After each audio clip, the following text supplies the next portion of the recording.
ओम नमः सिद्धेभ्य। नमो नमः तीर्थंकराय वीराय भव्याम्बुजभास्कराय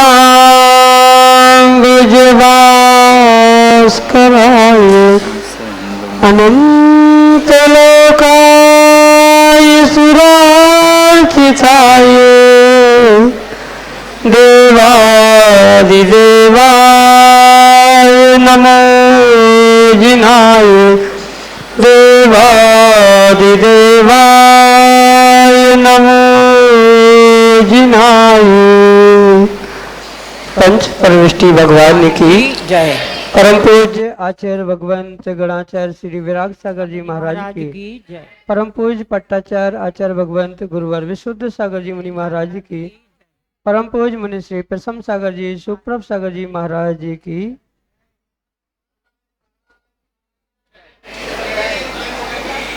समीचीन विकल्पों का सम्यक समाधान, सम्यक ज्ञान की वह अनूठी विधा जो हमारे मन को निर्विकल्पता की ओर ले जाने वाली है, क्योंकि मन की निर्विकल्पता ही आत्मकल्याण का वास्तविक स्वरूप है। परम पूज्य आचार्य भगवंत गुरु विशुद्ध सागर जी महाराज के मंगल सभा से परम पूज्य मुनि श्री सुप्रभ सागर जी महाराज द्वारा प्रदत्त आत्मकल्याण की अनूठी विधा आप भी जुड़ने का प्रयास करें और अपना समीचीन विकल्प भेजते हुए परम पूज्य मुनि से इसका सम्यक समाधान प्राप्त करें। प्रारंभ करते हैं आज का सम्यक समाधान। और आज के पहले विकल्प के लिए कल्पना प्रमोद सेवकर बसमत महाराष्ट्र से हमारे सामने।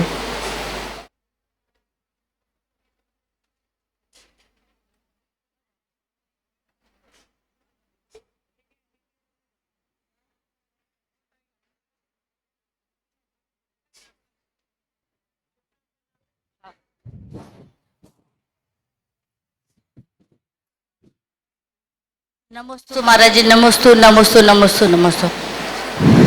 मेरा प्रश्न ये है कि सुख में तो भगवान का नाम आता है, दुख में तो भगवान का नाम नहीं आता। कौन सी निर्जरा होती है और कौन सी निर्जरा करना चाहिए? ओम नमः सिद्धम। परम पूज्य आचार्य भगवत गुरुवर विशुद्ध सागर जी महाराज की। परम पूज्य मुनि श्री सुप्रभ सागर जी महाराज जी की। दुख में स्मरण हर करे, सुख में करे ना कोई। यही वास्तविकता है कि दुख के समय में प्रभु की तो याद हर किसी को आती, पर सुख के समय में प्रभु का नाम ना याद आने के कारण से ही व्यक्ति के जीवन में दुख प्राप्त होता। इसलिए अगर वह दुख के दिनों में ही नहीं अपितु सुख के दिनों में भी प्रभु को याद करेगा तो शायद उसकी वह सविपाक निर्जरा और अविपाक निर्जरा भी भगवान की भक्ति तपस्या आदि के माध्यम से होने की पूरी संभावना है। इसलिए ये ध्यान रखे कि अगर कोई विवेक पूर्वक सुख के दिनों में प्रभु को याद करता है तो उसके लिए दुख में कभी दुख के दिन ही ना आ जाए, पर अक्सर व्यक्ति सुख में भूल जाता है भगवान और गुरु को, और इसीलिए उसके जीवन में दुख आता है। सुख के दिनों में ही भगवान को याद करते हुए वह तपस्या करे, भगवान की गुरु की भक्ति सेवा वैयावृत्ति करे, तो शायद उसके जीवन में वह दुख के दिन आए ही ना। वही तपस्या ही उसके लिए वह सकाम निर्जरा के साथ अकाम निर्जरा के साथ उसके कर्म का क्षय करने के लिए निमित्त बनेगी। यही आपके लिए सम्यक समाधान। विदिशा मध्य प्रदेश से मयूर जैन अगले समीचीन विकल्प के लिए।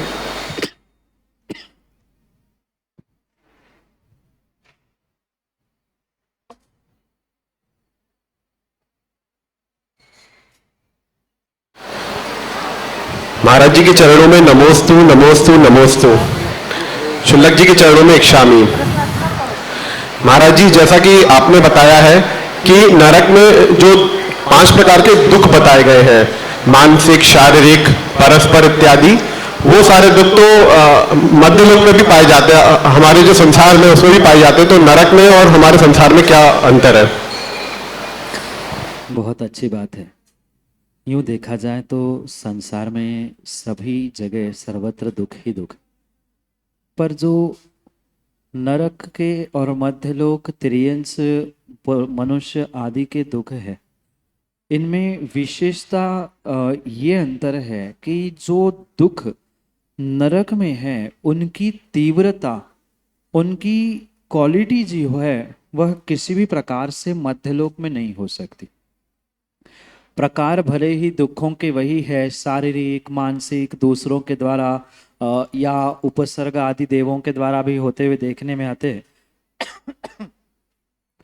तो वहां ये सिचुएशन जो तीव्रता से है वह तीव्रता से नहीं। और पहला जो दुख है क्षेत्र जनित, वह मात्र नरक में ही है। मध्यलोक में किसी भी प्रकार से क्षेत्र जनित वैसा दुख नहीं है जैसा नरक में है, वैसी दुर्गंधमयी मिट्टी नहीं है। पूरे डिटेल में कल हमने समझा कि पहले नरक के पहले पटल की मिट्टी का एक कण ऊपर आ जाए तो वह आधा कोष नष्ट करने, जीवों को नष्ट करने के लिए कार्यकारी है।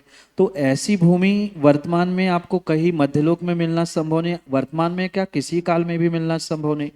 तो जो क्षेत्र जनित दुख नरकों के हैं वह क्षेत्र जनित दुख यहाँ नहीं है। काल जनित हो सकते हैं, अन्य किसी प्रकार से हो सकते हैं, और माना कि आपकी अपेक्षा से आप उसे किसी प्रकार से क्षेत्र जनित भी घटित करना चाहो तो भी वह तीव्रता, वह क्वालिटी, वह क्वांटिटी में दुख नहीं है जो कि नरकों में होता है। यूं देखा जाए तो स्वर्गों में भी दुख है। मानसिक दुख सर्वाधिक अगर कहीं होता है तो स्वर्गों में होता है ईर्ष्या के कारण से।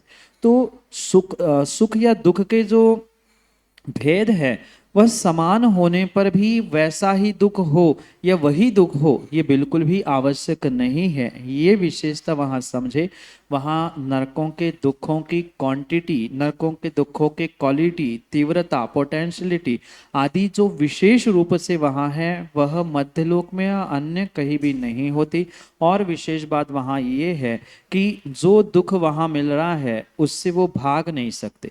मनुष्य गति में, तिर्यंश गति में क्वचित कदाचित वे आत्महत्या करते हुए उससे बचने का उपाय भी खोज सकते हैं, या कुछ ऐसा धर्म कार्य करते हुए उस वेदनाओं को, उन कष्टों को कम भी करने की संभावना हो सकती है।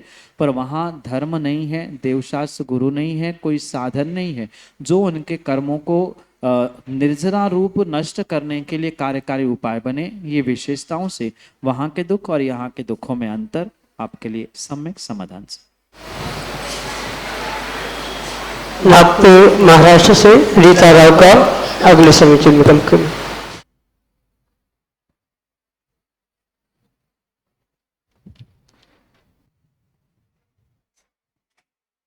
नमोस्तु महाराज जी, नमोस्तु महाराज जी। इच्छा में महाराज जी। महाराज जी मेरा प्रश्न ये है कि अभक्ष और भक्ष चीजें जो हमने जन्म से नहीं खाई है और हम उनके बारे में जानते भी नहीं है कि ये भक्ष है या अभक्ष है, और हमारा उनका नियम भी नहीं है, तो हमें उसका कितना पुण्य मिलेगा या मिलेगा भी नहीं, बस यही जानना है। माँ ये बात अवश्य जानना कि जब तक बुद्धिपूर्वक किसी वस्तु का त्याग नहीं है तब तक भले ही आप उसका सेवन करो ना करो, पर उसको आपका मतलब आपको उसका दोष बराबर लग रहा। ऐसी असंख्यात वनस्पति है, या संख्यात भी हम कह दे तो वो वनस्पति हो या वस्तु हो जो सेवन में नहीं भी आ रही, आज तक आपने देखा भी नहीं होगा, पर जब तक अनजान वस्तु का त्याग करता हो ऐसा संकल्प लेकर गुरु या प्रभु के सामने आपने नियम धारण नहीं किया है, तब तक पक्का मानना उन सभी वस्तुओं का सेवन करने का बराबर दोष आपको लगेगा ही लगेगा। वहाँ सेवन नहीं कर रहे हैं इस बात का पुण्य तो छोड़ो, हम सेवन नहीं भी कर रहे पर नियम नहीं ले पा रहे हैं, ये कहीं ना कहीं वहाँ राग अटका है, मोह है, इस कारण से वहाँ बराबर पाप का आश्रव जारी है। और इसीलिए आचार्य भगवंतों ने कहा है कि परिग्रह की सीमा करे, कि जीवन भर में मैं मात्र 100 ही हरी खाऊंगा, 50 ही भोजन सामग्री एक साथ खाऊंगा, आदि आदि जो भी परिग्रह की भोगोभोग की साधनों की मर्यादा बनाने की व्यवस्था बताई है, उसके पीछे का मुख्य कारण यही है। जब तक उसकी मर्यादा नियम संकल्प के माध्यम से आपने नहीं बनाई है, पक्का और पक्का मानना कि वहां पर आपको पूर्ण रूप से उसके ग्रहण करने का, सेवन करने का ही दोष लग सकता है, या लग सकता है नहीं, लगता ही है। इसलिए बुद्धिपूर्वक उसका त्याग करना ही सर्वश्रेष्ठ हुआ करता है। यही आपके लिए सम्यक नमोस्तु महाराज। महाराज जी, उन चीजों का मैं आपसे अभी नियम लेती हूँ। वेदांग हर्सुले वासिम महाराष्ट्र से अगले समिति में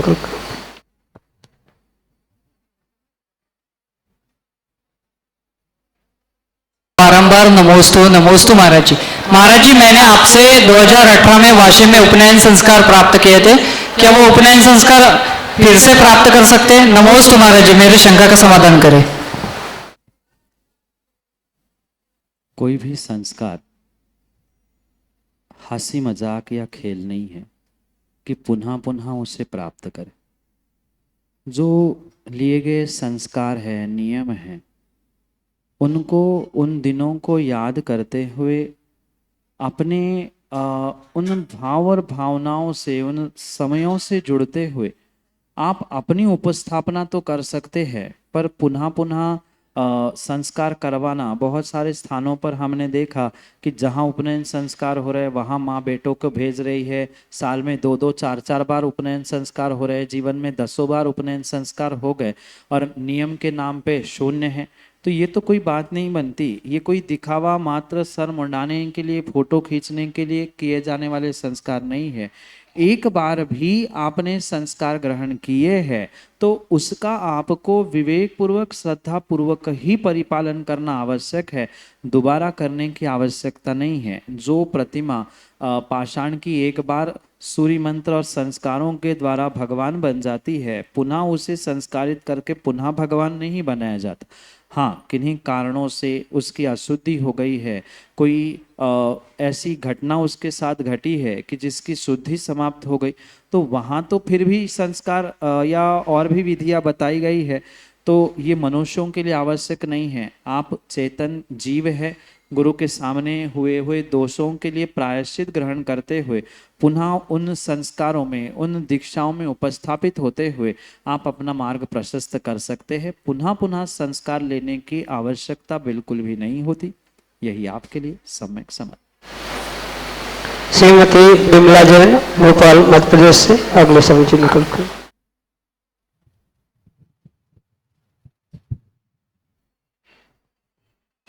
देव महाराज जी के चरणों में कोटि कोटि नमन, कोटि कोटि नमन, कोटि कोटि नमन।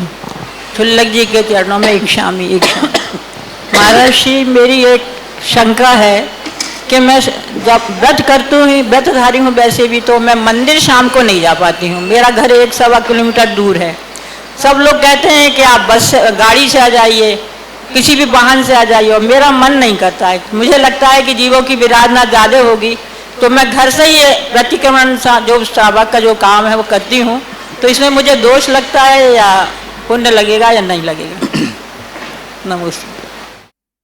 उपवास व्रत आदि के दिनों में जितनी कम से कम हिंसा श्रावक कर पाए, उतना ही उसका विवेक उसके कर्मों के निर्जरा के लिए कार्यकारी साधन बनता है।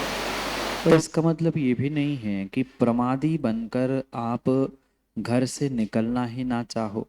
व्रत है, उपवास है, तो मंदिर में पहुंचकर आपको पूजन करना, अभिषेक देखना, जाप आदि करना, ये तो आवश्यक है। और सुबह एक बार अगर आपने कर ही लिया है तो ये भी कंपलसरी नहीं है कि दोबारा जाकर ही आप पुनः दर्शन करें। 24 घंटे में एक बार आपने किया है, वही आपने बहुत सारा अपना काम, मतलब जाप, पूजन पाठ, ये सब कुछ करके निवृत्त होकर आ गए हैं, तो ऐसा कोई नियम नहीं है कि शाम को भी जाना चाहिए। दुनिया तो ऐसी है, वो अपने स्वार्थ से कुछ भी बातें कहती है, आप दोबारा जाने लग जाओ तो कहेंगे देखो उपवास छोड़ के शाम को घूमने के लिए निकल पड़े हैं, गाड़ी से जाओ तो कहेंगे हिंसा करने लगे। तो कहने वाले तो कहते रहेंगे, हमारा विवेक यही होना चाहिए कि व्रत के दिनों में हमारे प्रभु के दर्शन पूजन भी ना छूटे, हिंसा भी ना हो, जितनी कम से कम विराधना जीवों की हो उतना ही विशेष फल उस उपवास व्रत आदि का प्राप्त होता है। यही आपके लिए सम्यक समाधान। नमोस्तु। सागर टड़ैया, नागपुर महाराष्ट्र से अगले समिति निकल कर। महाराज जी, आज के समय ऐसा देखा जा रहा है कि युवाओं को कोई ना कोई चीज़ की लत लग जाती है। किसी को जुआ खेलने की, किसी को शराब पीने की, तो किसी को तंबाकू खाने की, और आजकल तो नई लत लगने लगी महाराज जी प्रेम करने की। गुरु जी के शरण में आके महाराज जी आपके आशीर्वाद से, नियम लेने से शराब तंबाकू गुटखे की लत तो छूट भी जाती है, लेकिन ये प्रेम करने की लत तो महाराज जी छुड़ाए ना छूटती है। तो इसकी महाराज जी शंका के समाधान करिए कि प्रेम की लत कैसे छूटे।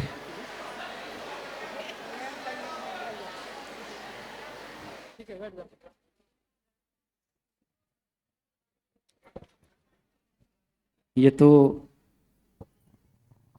मात्र वर्तमान काल का नहीं, अपितु यहाँ काली सोच या ऐसा भी कहा जा सकता है कि जो विषय वासनाओं के प्रति विशेष राग व्यक्तियों का उत्पन्न हो रहा है, उसी कारण से ये वर्तमान की सामाजिक व्यवस्था बिगड़ती जा रही है। और जो एक शब्द में आप कहना चाहते हो उसे हम वर्तमान परिप्रेक्ष्य में बहुत विस्तार से समझ सकते हैं, चाहे लिविंग कल्चर हो या अनेक प्रकार से जो ये व्यवस्था कुशील पाप की आदत लत व्यसन के रूप में प्राप्त हो रही है, वह एक वर्तमान की बहुत बड़ी विडंबना ही है। और वर्तमान की ही नहीं अपितु भूत में भी ऐसा देखा जाता था कि जिनको एक बार ऐसी कोई आदत लत लग जाती है, इंद्रिय विषय, कोई भी इंद्रिय विषय हो सकता है, तो उन विषयों से उनको निकालना बहुत ही मुश्किल, दुष्कर और इम्पॉसिबल हो जाता। और वही व्यवस्था आज भी हमें दिख रही है। अंतर इतना है कि पुराने जमाने का जो तरीका था अपने इन विषय भोगों को व्यक्त करने का, वो कुछ अलग था और आज तरीका कुछ अलग हो गया है। पहले कागज, पेन और खत आदि चलते थे, आजकल फेसबुक, व्हाट्सएप और इसके माध्यम से ये अधिक बढ़ता हुआ देखने के लिए मिल रहा है। पर जो विषय वासनाओं में डूबा इंसान है, युवा है, वो कहीं न कहीं इन बातों को कितना ही उनसे बचाने का भी प्रयास करे, उसमें ही डूबा मिलता है। इसकी लत चाहे कोई भी व्यसन हो, गुटखा, सिगरेट आदि का भी हो, वो भी मुश्किल से छूट पाता है। इसको भी अगर व्यक्ति और आज का युवा ठान ले कि मुझे ये काम नहीं करना, तो हो सकता है इन आदतों से, इन बुरी लत से वह छूट भी सकता है। पर व्यक्ति को कहीं न कहीं घर में परस्पर में माता पिता या भाई बहन का जो पहले एक प्यार मिलता था, प्रेम मिलता था, वो आज प्रेम दुलार कम होने के कारण से व्यक्ति कहीं न कहीं अपने इमोशंस शेयर करने के लिए स्थान खोजता है। जब मम्मी पापा को समय नहीं है, भाई बहन को, घर में किसी को समय नहीं है, तो वह व्यक्ति कहीं न कहीं अपने इमोशंस को मैनेज करने के लिए किसी की साथ खोजता है और उसको बहुत सारे प्रलोभन मिलते हैं। तो प्रलोभन जैसे ही मिलते हैं, उन प्रलोभन के निमित्त से वह उसी दिशा में बह जाता है।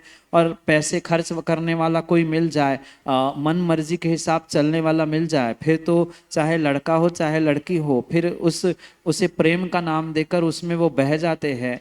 कहीं न कहीं ये कार्य जो है एक तरफा नहीं हो रहा है, मतलब मात्र युवाओं की ही या प्रेम करने वालों की ही गलती नहीं है, कहीं ना कहीं वहाँ पर बुजुर्गों की, माता पिताओं की भी कमी है। अगर वे बच्चों को समय समय पर समय देते रहे, वे बच्चों को समय समय पर प्रेम देते रहे, दुलार देते रहे, तो शायद उनको किसी घर के बाहर के व्यक्ति से ऐसा प्रेम प्राप्त करने का या अपने इमोशंस को शेयर करने के लिए किसी को खोजने की आवश्यकता नहीं पड़ती। इतना अंतर है, जो समझदार है, जिनको अपने माँ बाप की इज्जत प्यारी होती है, वह अंदर ही अंदर घुटते हुए प्रेम करता है। और कुछ ऐसे होते हैं जिनको माँ बाप और धर्म की कोई फिक्र नहीं होती, वह सब कुछ छोड़कर, मर्यादा छोड़कर इन व्यसनों में लग जाता है। मोबाइल का साधन हो या अन्य भी जो साधन है, इन अनेक साधनों से वह पूर्ण रूप से जो गलत कार्य कर रहा है उससे छूटने के लिए व्यक्ति को अपनी निजी व्यक्तिगत सोच ही सही करनी होगी। अपने माँ बाप, अपने गुरु, अपने धर्म के प्रति कुछ ना कुछ उन्हें अनुराग बना के रखना होगा, तभी कभी न कभी इन व्यसनों से छूटने की संभावना है। या तो फिर गुरु के प्रेम वात्सल्य को वो प्राप्त कर लेगा तो पक्का है कि वह इन व्यसनों से, प्रेम रूपी व्यसन से भी छूटने की संभावना है। यही आपके लिए सम्यक समझ। अंकुश पाटनी, वाशिम, महाराष्ट्र से अगले समिति में महाराज जी, आपके मुखारबिन से हमने सुना है कि बड़े ही पुण्य योग से हमें मनुष्य जन्म मिलता है, और यह जन्म मनुष्य जन्म मिलने के बाद हम यहीं से उद्धार कर सकते हैं। पर गत दिनों से आप दोपहर में जो क्लास लेते हैं उसमें आप हर चीज में दोष बताते हैं। चलने में दोष, फिरने में दोष, खाने में दोष, उठने में दोष, किसी को पटाओ तो दोष, नहीं पटाओ तो दोष, संसार में ब्रह्मचारी रहो तो दुख, नहीं रहो तो दुख। अब आदमी खाए तो खाए, नहीं खाए तो वैसे ही मर जाए। अब आपके लाने वहां उठे तो नहीं बैठ सकत, उठे भी दुख है, कारण भूख सहन नहीं होत महाराज जी। इस कारण इधे रहो तो इधे आप जीने नहीं दे रहे के। अब नरक में जाओ तो कौन से नरक में जाओ, आप ही हमें बताओ। जाओ तो स्वर्गवासी तो हमें ही नहीं, क्योंकि आपके लाने इतनी इतनी चीजें बता दो कि हर चीज में दोष। नहाओ तो दोष, बासी रहो तो बास मारे। अब आप बताओ क्या करें, शंका का समाधान करने का।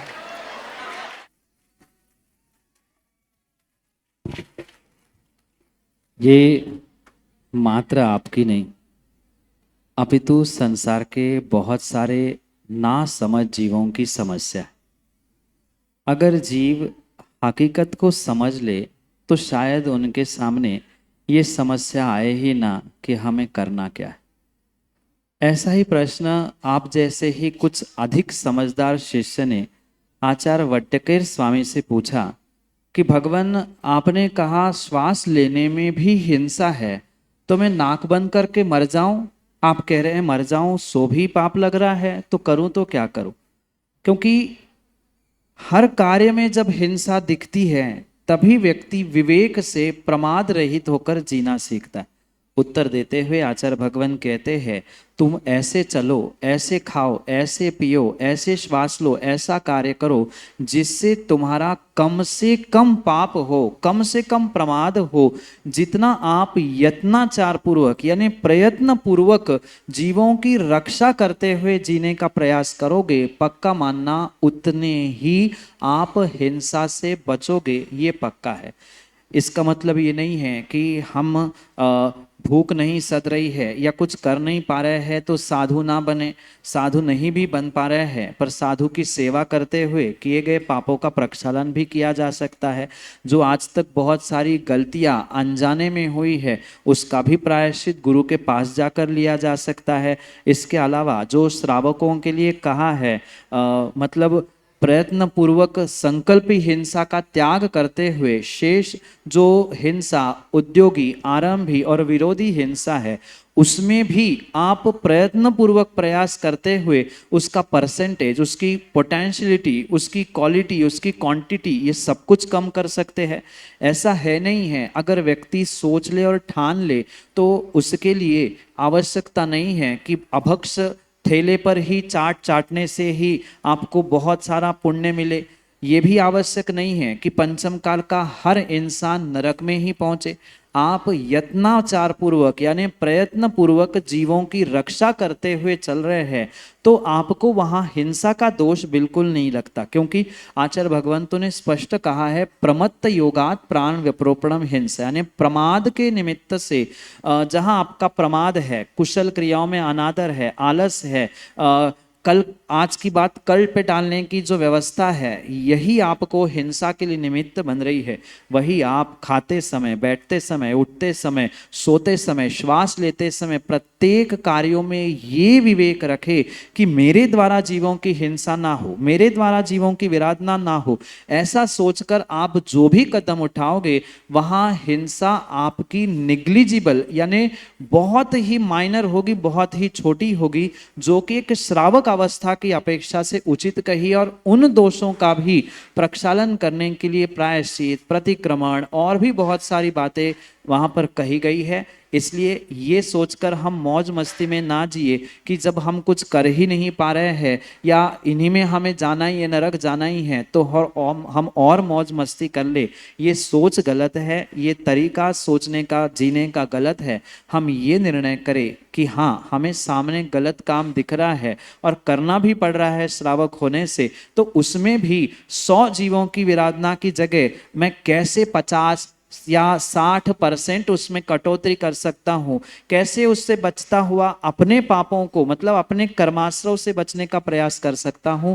यही विवेक गुरु के सानिध्य में रहते हुए प्रमाद से रहित होकर साधना करने के रूप में मिलता है। और यही उद्देश्य लेकर ये सब कुछ व्यवस्था नरकों की, त्रियंच आदि की आपको बताई जा रही है कि कम से कम आप संकल्पी हिंसा से बचे। जो ऑल आउट लगाना है, स्विमिंग पूल में दूसरों की लघु शंका से मिला हुआ पानी का स्वाद लेना है, आदि आदि बहुत सारी विडंबना से बचने का आप बुद्धिपूर्वक, विवेक पूर्वक सोच समझकर विचार कर सकते हैं। और प्रयत्न कर लो तो वर्तमान में भी मुनिराज बन सकते हैं। भूख सदने साधने की आवश्यकता नहीं है, अपने मन को साध लो, सब कुछ अपने आप साध सकते हैं। यही आपके लिए सम्यक समाधान।